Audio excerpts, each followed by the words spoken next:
Hello everyone, I am Meenu और आप मेरे साथ सुन रहे हैं मोहब्बत है बस तुमसे कहानी का एपिसोड नंबर 66। पीयूष के दिमाग में अब भी शालिनी की बोली हर बात गूंज रही थी। वो एकदम से लड़खड़ा गया, मगर खुद को संभाल भी लिया। वो तो अपनी चेतना में वापस भी नहीं आता अगर पीयू की आवाज़ उसके कानों में नहीं पड़ती तो। अपने हाथों में फूल लिए पीयू शायद अभी अभी ही वहां पहुंची थी, जिसने सिर्फ इतना सुना था कि कुछ लोग शालिनी से अगले हफ्ते मिलने आ रहे हैं। वो उसके नानू के दोस्त का परिवार था और नानू अपने दोस्त के बेटे से उसकी मम्मा की शादी करवाना चाहते थे।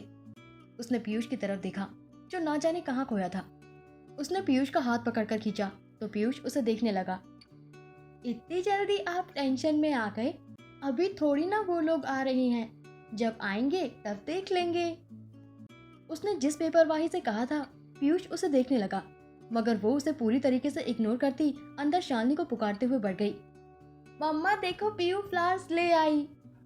उसकी आवाज सुनकर मोहन जी का ध्यान अपने आप दरवाजे पर खड़े पीयूष पर चला गया। उसके हाव भाव देखकर इतना अंदाजा तो वो लगा सकते थे कि पीयूष ने उनकी सारी बात सुन ली है। पीयूष, तुम वहां बाहर क्यों खड़े हो? अंदर आओ ना, चाय नाश्ता करके जाओ। उसे तैयार देखकर मोहन जी ने बड़ी मुश्किल से अपने शब्दों को चुनते हुए कहा, तो पीयूष ने अपनी घनी पलकें झपकाई और उन्हें देखकर मना करना चाहा, मगर पीयू की बात याद करके वो मुस्कुरा दिया। तभी मोहन जी ने फिर से कहा, पीयू भी खुश हो जाएगी इसी बहाने। आ जाओ, सुबह सुबह बिना चाय नाश्ते के घर के दरवाजे से लौट जाओगे तो ठीक नहीं होगा।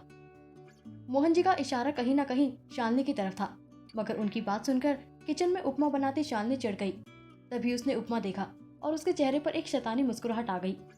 डाइनिंग टेबल पर बैठा पीयूष मोहन जी से बात कर रहा था। तभी उसके आगे कॉफी का मग आ गया। उसने सिर उठाया तो शालिनी की नजरों से उसकी नजरें जा मिली। वो उसकी उन गहरी हरी आंखों के भंवर में उलझा था। इतनी गहरी आंखें, मानो किसी ने एक खूबसूरत से हरे पेड़ की पत्तियों पर ओस की बूंदें गिरा दी हो। वो यूं ही उसकी नजरों में उलझा ही रहता अगर शालिनी अपनी आंखों में छाए लाल डोरों पर आई नमी को छुपाते हुए पलटकर किचन में नहीं चली जाती। अपने सामने रखे मग पर हाथ फेरते हुए वो मुस्कुरा दिया। शालिनी को आज भी अच्छे से पता था कि पीयूष चाय नहीं पीता था। तभी तो मोहन जी के सामने चाय की कप तो पीयूष के सामने कॉफी का मग रखा हुआ था। खामोशी से ही सही, मगर कहीं ना कहीं वक्त बेवक्त वो अपनी मोहब्बत जता ही देती थी। ये सब सोचते हुए ही उसने कॉफी का पहला घूंट पिया ही था। उसे ऐसा लगा कि मानो उसे उल्टी हो जाएगी। शालिनी को अच्छे से पता था। उसे पता था कि पीयूष को कॉफी में जरा भी शक्कर नहीं पसंद, मगर यहाँ थोड़ी शक्कर नहीं, ऐसा लग रहा था शालिनी ने शक्कर का पूरा डिब्बा पीयूष की ही कॉफी में उड़ेल दिया था। कॉफी इतनी ज्यादा मीठी थी कि गले से उतारे न उतरने वाली थी, मगर पीयूष की नजरें किचन में काम करती शालिनी पर ही जमी थी, जिसने एक प्लेट में उपमा निकालकर चोर नजरों से पीयूष की तरफ देखा, जो मुस्कुराते हुए उसे ही देख रहा था। मुस्कुराते वक्त उसकी दोनों ही आंखें छोटी हो गई थी और बाएं गाल का डिंपल साफ नजर आ रहा था। वो जितने प्यार से शालिनी को देख रहा था, उतने ही प्यार से कॉफी पी रहा था। शालिनी ने उसे हैरानी से देखा। पीयूष ने एकदम से अपनी एक आंख दबा दी। शालिनी ने चिढ़कर उसे वहीं रखी छुरी दिखा दी, तो उसने बड़े अदब से अपने सीने पर हाथ रखकर सिर झुका लिया। उन दोनों को देखते मोहन जी ने तब कप टेबल पर रखा और न्यूज़पेपर उठाकर जोर से खोला, तो पीयूष ने एकदम से उनकी तरफ देखकर झुके हुए ही कहा, अरे अंकल, पेस्ट कंट्रोल वाले नहीं आते क्या यहाँ? मतलब मच्छर कितने हैं ना? मोहन जी ने न्यूज़पेपर में देखते हुए ही अपना चश्मा ठीक किया और कुछ बोलने वाले थे कि उनके सामने नाश्ते का प्लेट रखकर उनके हाथ से न्यूज़पेपर लेती शालिनी पीयूष को देखकर तलखी भरे लहजे में बोली, सच में पापा, आजकल काफी मच्छर आने लगे हैं। इस बार ऐसा पेस्ट कंट्रोल करना है कि इनका आना बंद हो जाए।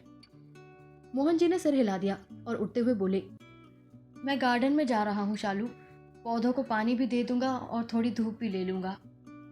मोहन जी चले गए तो पीयूष बोल पड़ा, अब तो ये मुमकिन होने से रहा। हल्का सा खांसते हुए पीयूष ने कहा और उपमा चम्मच में लेकर पहला चम्मच मुंह में डाला ही था कि एकदम से उसे खांसी आ गई। शालिनी ने मुस्कुराकर उसके आगे पानी का ग्लास किया और हाथ बांधकर बोली, अब की बार तो ये मुमकिन होकर रहेगा। पानी का ग्लास हटाकर वापस उपमा खाते हुए उसने शालिनी को देखा और मुस्कुराकर बोला, चाहो तो खुद को आजमा कर देख लो। शालिनी ने एक नजर पानी के ग्लास की तरफ देखा, जिसे पीयूष ने एक तरफ कर दिया था। उसे देखकर शालिनी थके हुए लहजे में बोली, अगर तुम जिद्दी हो तो जिद करना मुझे भी आता है पीयूष ओबरॉय। एक बार धोखा खाकर खुद को संभाल लिया, मगर दूसरी बार अपनी बेटी का दिल तोड़ूं और खुद वापस धोखा खा सकूं, इतनी हिम्मत नहीं है मुझ में। मत करो ये सब, कुछ नहीं मिलेगा ये सब करके, लौट जाओ वापस दिल्ली। थक चुकी हूं मैं इन सब से। उसका हाथ पकड़कर पीयूष ने अपनी बाहों का घेरा उसकी कमर के इर्द गिर्द बना दिया तो वो हैरान होकर 2 कदम पीछे हो गई, मगर पीयूष की पकड़ जरा भी ढीली नहीं हुई। तो लौट आओ ना शालिनी, लौट आओ वापस। और अगर नहीं लौटना चाहती हो तो मैं अब भी तुम्हारा इंतजार कर रहा हूँ और आगे भी करता रहूंगा। ये हक मत छीनो मुझसे। जानता हूँ गलती नहीं, बहुत बड़ी गलती की है मैंने। बस एक मौका, एक चांस चाहिए मुझे खुद के प्यार को साबित करने का। अगर तुम्हें मुझसे मोहब्बत नहीं होती ना तो मैं कभी तुम्हारी जिंदगी में आता ही नहीं। लेकिन तुम भी मुझसे उतना ही प्यार करती हो, या शायद मुझसे भी ज्यादा। हाँ, मुझे जो सजा देनी हो दे दो, मैं हूं भी सजा के लायक। 7 साल आसान नहीं होते शालिनी। मेरे पास तुम्हारी यादें थी, तुम्हारा घर था, लेकिन तुम अकेली थी। क्या बीती होगी तुम पर इसका तो शायद मैं अंदाजा भी नहीं लगा सकता। मेरी बेटी, मेरी पीयू को एक बेहतरीन परवरिश दी होगी। मैंने गलती की थी जिसे मैं मानता हूँ शालिनी, लेकिन अब मैं उसे सीने से लगाना चाहता हूँ। जिन पलों को मैंने खो दिया उन्हें वापस तो नहीं लाया जा सकता, मगर उसके और तुम्हारे साथ नए पल संजोना चाहता हूँ। प्लीज शालिनी, छोड़ दो ये नाराजगी और लौट आओ वापस। कैसे लौट आऊं पीयूष? इतना आसान होता है क्या किसी की जिंदगी से निकलने के बाद वापस लौट कर जाना? और पीयू, वो मेरी बेटी है पीयूष, लेकिन मेरी तरह कमज़ोर नहीं है वो। मैं कमज़ोर पड़ गई थी हर जगह हर वक्त, लेकिन वो। अच्छा, तुम कहती हो मैं लौट आऊं तुम्हारे पास। तुम बताओ, क्या तुम थे मेरी जिंदगी में जब लोगों के 10 सवाल उठते थे कि मेरी कोख में पलने वाले बच्चे का बाप कौन है? जब तुम थे जब मैं रात भर हॉस्पिटल में दर्द के मारे चीख रही थी, या तब थे जब पीयू ने अपना पहला शब्द बोला था? पीयू की पसंद से लेकर नापसंद तक क्या जानते हो तुम पीयूष?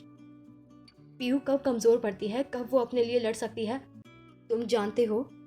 उसे किस चीज से प्रॉब्लम होती है और कौन सी चीज उसका मूड पल में ठीक कर सकती है, तुम जानते हो? हर चीज इतनी आसान नहीं होती पीयूष। ये कोई फिल्मी दुनिया नहीं है जहां सब भूलकर हीरोइन हीरो को माफ कर देती है। ये असल जिंदगी है पीयूष।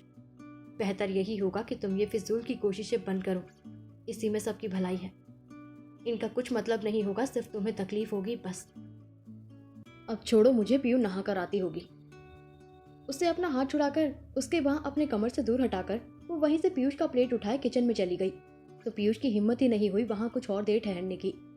जवाब में बोलना तो बहुत कुछ था उसे, मगर शालिनी के आंसू ही तो थे जो उसे पूरी दुनिया में सबसे ज्यादा कमजोर करते थे। इन सब बातों से बेहतर तो वो उपमा था जिसमें शालिनी ने हद से ज्यादा मिर्ची डाली थी। पुरानी बातों को याद कर उसका मन एक बार फिर कड़वा हो चुका था, तो बिना किसी से बात किए वो अपने कमरे में चला गया। उसके बदले मिजाज को देख निरंजन जी को कुछ खास फर्क नहीं पड़ा, मगर चूंकि वो शालिनी के घर से लौटा था इसलिए सोचने वाला मसला लगता था। इधर उसके जाने के बाद शालिनी की सारी हिम्मत टूट गई।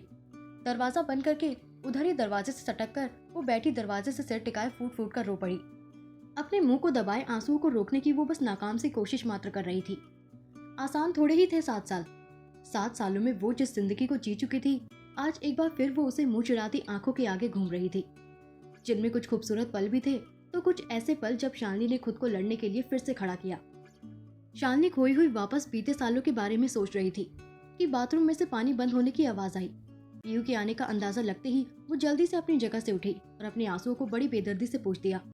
बेसिन के पास जाकर हाथ में फेस वॉश लेकर उसने चेहरे पर लगाना शुरू ही किया था कि पीयू ने उसे पुकारा, मम्मा आप कहाँ हो?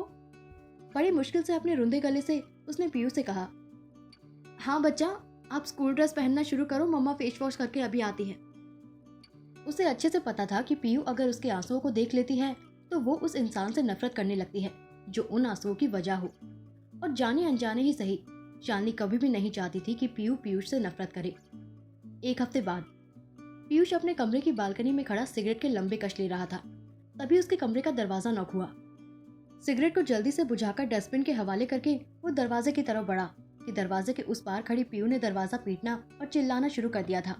उसने जल्दी से दरवाजा खोला तो सामने पीयू मुंह बनाए खड़ी थी। सिंपल सी व्हाइट फ्रॉक में वो पूरी डॉल लग रही थी जिसमें ब्लैक डॉट्स थे और उसी से कुछ मैच करती बालों पर किटी क्लिप्स। पीयू ने उसे पहले घूर कर देखा, फिर अंदर चली गई। बालकनी में रेलिंग से चेयर लगाकर उस पर खड़ी दूरबीन से अपने घर की तरफ देखती पीयू ने एक नजर पीयूष को देखा और बोली, एमपीपी आप ना ज्यादा मत सोचो, कुछ भी नहीं होगा। जब तक पीयू नहीं चाहेगी, पीयू की मम्मा ये डिसीजन कभी नहीं लेगी कि उन्हें किससे शादी करनी है। और पीयू को भी ऐसे ही थोड़ी कोई भी अपनी मम्मा के लिए पसंद आ जाएगा। पीयू है ना, वो सब संभाल लेगी, आप टेंशन मत लो।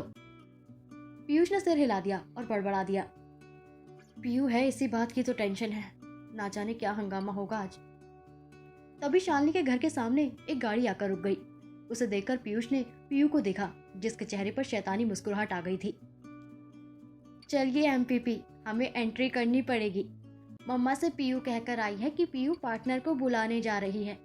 पीयू सबको ये न्यूज़ देकर आती है, तब तक आप जल्दी से रेडी हो जाओ, अब मजा आएगा। उसने शरारत से हंसते हुए अपने छोटे छोटे दांत दिखा दिए तो पीयूष ने खुद को देखा, जो एक वाइट बिना बाजू के ढीले से टी शर्ट और लोअर में मौजूद था। सिर हिलाकर उसने पीयू को देखा, जो दूरबीन उसे देकर जल्दी से चेयर से उतरी और दरवाजे की तरफ बढ़ गई। उसको जाते देख पीयूष मुस्कुरा दिया। इस एक हफ्ते में शालिनी से तो उसने कम बात की, लेकिन पीयू, उसका मानना था कि शालिनी की जिंदगी में कोई दूसरा आए उससे बेहतर पीयूष था। पीयूष एकदम अच्छा तो नहीं, लेकिन उसके हिसाब से कम बुरा था, और ज्यादा बुरा जिंदगी में आए उससे कहीं बेहतर कम बुरा शख्स था। इंटरनेट पर फैले वीडियो और न्यूज़ दोनों से पीयूष को कुछ खास फर्क नहीं पड़ा, क्योंकि शालिनी का चेहरा उसमें कहीं भी साफ नहीं था। और बदनाम पीयूष पहले ही हर जगह अपने स्वभाव की वजह से था, तो थोड़ी और बदनामी की किसको परवाह थी। वहीं शालिनी आईने में खुद को देख रही थी। पीयूष के साथ बिताया हर पल उसके दिमाग में पड़ते किसी हथौड़े की तरह वार कर रहा था। तभी उसे दरवाजे से टेक लगाकर खड़ा पीयूष दिखा, जो कब से उसे देख रहा था। उसे उलझन में देख वो शालिनी के पास आया और उसके सिर पर हाथ रखकर बोला, सारी नाराजगी भूलकर, सारी बातें भूलकर बस एक बार अपने दिल की सुन लो। यकीन मानो, दिल का फैसला मुश्किल जरूर होता है, मगर गलत नहीं होता। शालिनी खामोशी से आईने में पीयूष के अक्स को देख रही थी। ये ख्वाब था या हकीकत, ये तक उसे नहीं सोचना था। पीयू की हरकतें कितनी मिलती जुलती है पीयूष से, फिर चाहे पीयूष की तरह ही ग्रे आंखें हो या उसी की तरह निश्चल मुस्कुराहट। वो खोई हुई सी मुस्कुरा रही थी। तभी धड़ल्ले के साथ दरवाजा खुला और आदि अंदर आया। शालू, ये क्या चल रहा है? मैंने समझाया ना तुझे, छोड़ दे ये जिद। उसकी आवाज सुनकर शालिनी ने चौंक कर आईने में देखा, जहां पूरे कमरे में सिवाय उसके और आदि के कोई नजर नहीं आ रहा था। पापा चाहते हैं आदि की या तो मैं पीयूष के साथ अपनी जिंदगी में आगे बढ़ जाऊं या तो किसी अच्छे लड़के से शादी कर लूं। उनके दोस्त का परिवार आज इसी सिलसिले में आ रहा है, मैंने बताया था ना तुझे। अरे लेकिन कैसा बचपना है ये शालू, आदि ने चिढ़कर कहा। तभी खुले दरवाजे से तिथि सीधे अंदर आई। उसे देखकर लग रहा था कि वो भाग कर आई है। वहीं ड्रेसिंग टेबल पर मौजूद पानी की बोतल को उठाकर पानी पीने के बाद उसने शालिनी की तरफ देखा और कहा, शालिनी मैम, ये आप क्या कर रही हैं? आप कैसे किसी से शादी कर सकती हैं? तिथि की बात सुनकर शालिनी हैरानी से उसे देखने लगी। तुम्हें कैसे पता चला? शालिनी का सवाल सुनकर तिथि ने पहले आदि को देखा, फिर कंधे उचकाकर बोली, पीयू ने बताया, और ये भी कि आप मोहन अंकल से जिद करके उस लड़के से मिल रही हैं। ये तो सही बात नहीं है ना? शालिनी अपना सिर पकड़कर वहीं बैठ गई। ये बात आदि के अलावा सिर्फ उसके पापा और पीयूष को ही पता थी, मगर अब पीयू ये बात सबको बता रही थी। पता नहीं अब कौन सा हंगामा होना बचा था। ये तो अच्छा था पीयू और पीयूष साथ नहीं थे, वरना वो शायद सोच भी नहीं सकती थी कि क्या होगा। वो सिर पकड़े यही सब सोच रही थी कि हॉल से आती मोहन जी की आवाज उसके कानों में पड़ी। भाई उमेश, हमें तो बड़ी खुशी हुई तुमसे और मृगांक बेटा से इतने समय बाद मिलकर। सच में तुमसे मिलकर तो पुरानी यादें ताज़ा हो गई। मृगांक से भी तो आखिरी बार मुलाकात जब ये कॉलेज में था तब हुई थी, तब के बाद अब हो रही है मुलाकात। क्या होगा जब शालिनी को पता चलेगी पीयू की कारस्तानी? क्या करेगी पीयू ये रिश्ता रोकने के लिए?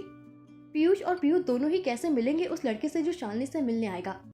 क्या होगा जब शालिनी को इनकी मिली भगत के बारे में पता चलेगा? श्रुति का कैसा होगा इन सब पर रिएक्शन? जानने के लिए सुनते रहे मोहब्बत है बस तुमसे कहानी के आने वाले एपिसोड्स। Thank you.